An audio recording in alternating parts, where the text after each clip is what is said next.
startups vêm transformando diferentes setores a usar tecnologia para resolver problemas complexos e gerar soluções em escala. Na saúde, esse movimento faz toda a diferença.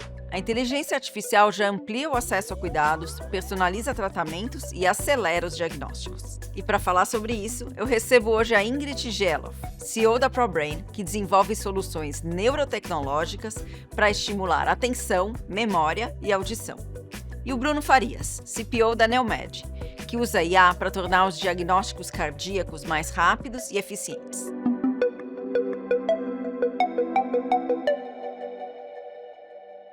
Oi, Ingrid. Oi, Bruno. Prazer. Obrigada por estarem aqui hoje com a gente. Então, para a gente começar, né? Vocês podiam compartilhar assim, um caso, um exemplo de como, de fato, a tecnologia de vocês e as startups de vocês conseguiram transformar a vida, seja de um paciente ou de um profissional da saúde? Bom, tem situações que são muito, que mexem muito com a gente, como, por exemplo, uma fonoaudióloga que mora a 18 horas de barco de Manaus, que não tinha especialidade específica para atender esse caso e me mandou uma mensagem agradecendo por nós termos, desenvolvido essa plataforma que permitia que ela atendesse as crianças e um caso específico de um menino que tinha muita dificuldade de aprendizagem, a mãe chegar feliz no consultório dizendo: "Não tive nenhuma queixa nessa reunião, meu filho está aprendendo a ler e a escrever".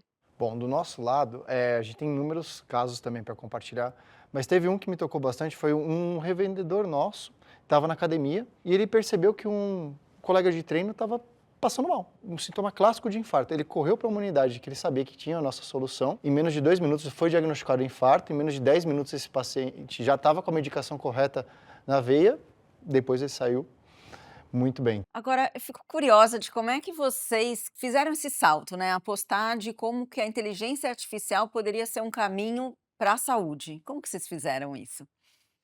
Olha, foi uma provocação, né, então assim, como será que a gente pode fazer as pessoas que não têm conhecimento técnico e não são especialistas na área que a gente atua com o nosso programa, como elas poderiam saber o que oferecer para o paciente delas?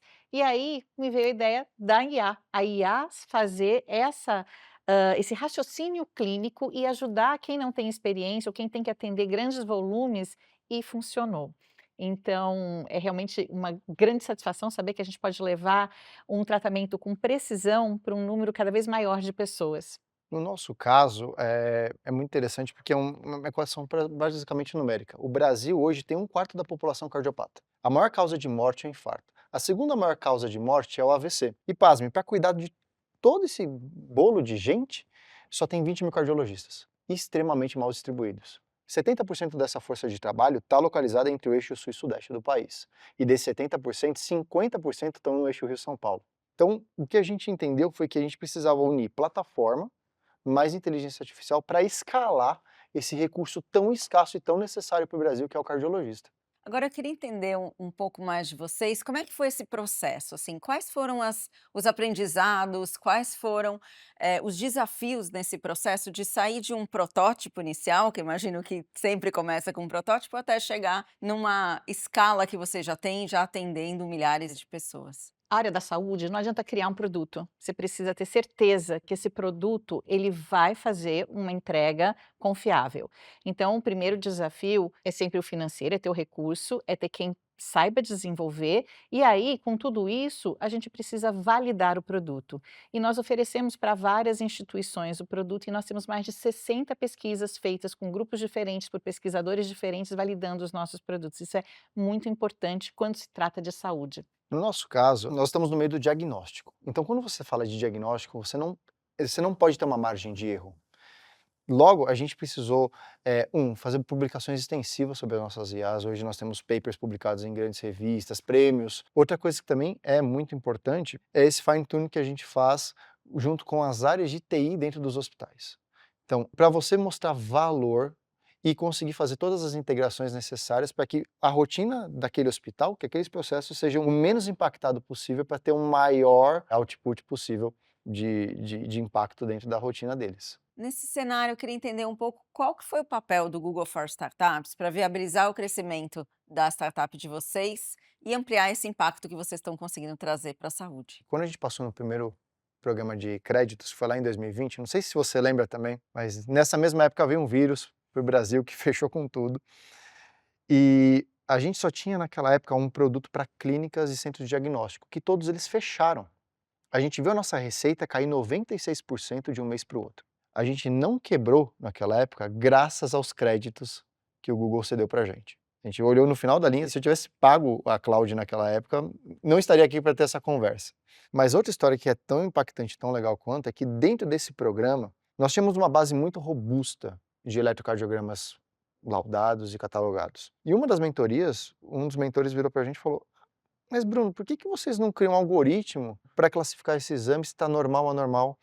Essa segunda pergunta, tá, como que eu faço isso? E aí foi que o Google pegou a gente pela mão, mostrou pra gente como montar um algoritmo, mostrou pra gente como montar uma infraestrutura escalável que conseguisse receber esse exame, que não gerasse latência, enfim. A partir daí, a gente começou a desenvolver os nossos próprios algoritmos, começou a ter essa escala. Uma das frases que a gente falava muito pro pessoal do Google for Startups, que a nossa capacidade de absorver o conhecimento das ferramentas, ela é linear, mas a capacidade do Google lançar uma coisa nova é exponencial. Então, ter esse acompanhamento foi muito importante para a gente conseguir, hoje, atender 111 mil pacientes por mês em mais de 1.500 hospitais e clínicas no Brasil. No nosso caso, na ProBrains, a gente entrou no programa e assim, foi na hora certa. Então teve o primeiro ponto, que foi o ponto financeiro, passamos a ter esses créditos, só que junto com isso veio a facilidade, que em 2 meses, aquilo que a gente levou quase 1 ano num outro processo, em quase 2 meses nós conseguimos aí desenvolver o que precisava ser desenvolvido para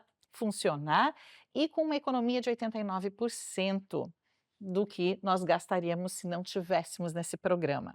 Mas não foi só em relação à tecnologia. A cultura Google entrou na veia do nosso time e o Google faz parte desse nosso DNA.